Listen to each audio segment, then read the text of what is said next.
Welcome everyone to a very important clash between Nodirbek Yakubboev and Javokhir Sindarov. This is the second game in the tie-break of 15 plus 10. Nodirbek Yakubboev is in a must-win situation. He lost the first game. Sindarov played absolutely amazing chess, and now in order to stay in this tournament, basically stay in this race for reaching the finals and candidate spot, Yakubboev must win on demand with the black pieces. This is not at all going to be easy, and Sindarov is, a very dangerous opponent in such scenarios. So the players shake hands, and off we go. Sindarov opens with e4. We have the Sicilian. Will it be Alpin? No, open Sicilian.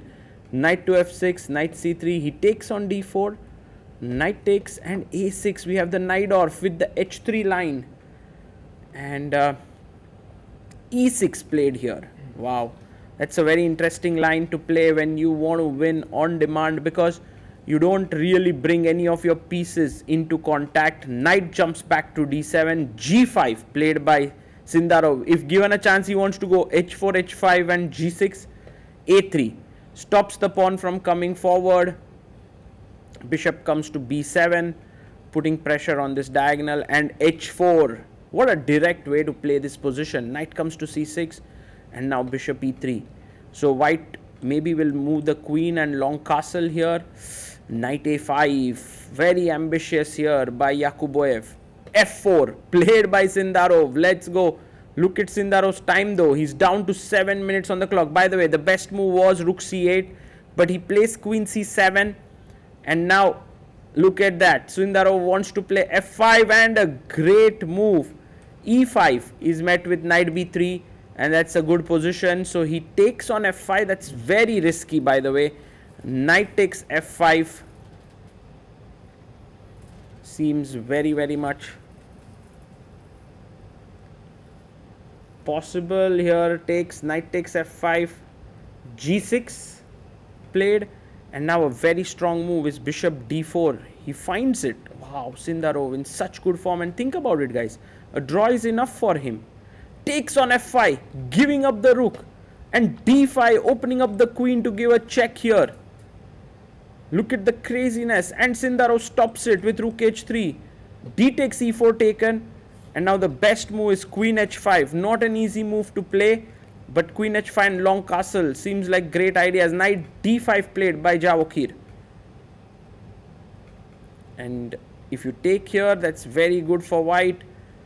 So he's going to move his queen, but where exactly? He plays queen to c5, putting pressure on the knight. Knight f6 takes, bishop f6. The position is roundabout even now. So Yakubboev definitely in with a chance here in this complex position. He is an exchange down, but look at these two pawns. They are just so strong on f5 and e4. Sindarov takes now, and you must take with the pawn. As queen takes could be met with rook c3, and it's very powerful, the rook swing. So b takes c4, queen comes up to d4, offering a trade, and you must take it. You must take it.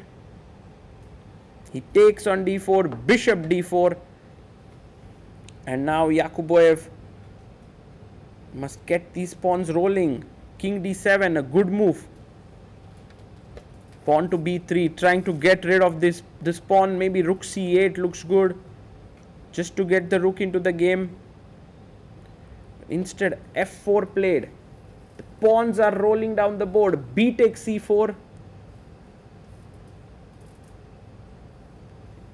And now Yakubboev needs to push e3. He pushes. The main problem with this is that at some point white wants to sack on e3. That's the main issue. He goes king c8, but that was not the best place. Even king e6 was much better. Something went wrong with Yakubboev there, and he's gone for king c8. The king is misplaced. h5, and starting to push the king side pawns. These pawns have now been locked.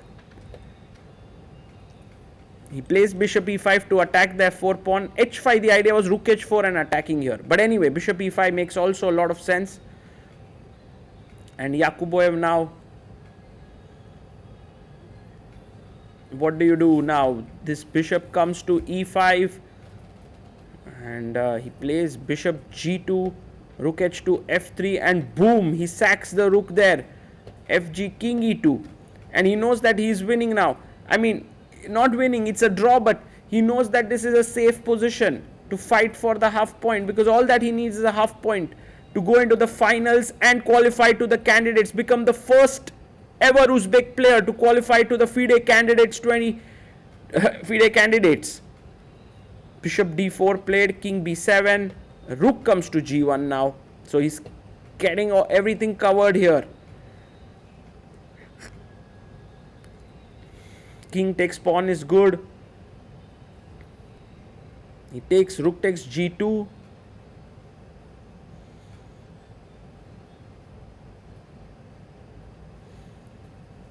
And now rook to e8 played. The idea is, he pushes his pawn to h5 with the idea of g6.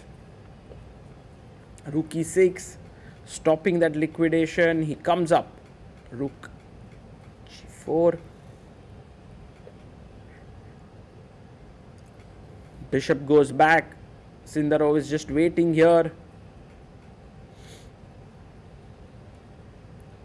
And the bishop goes to e7.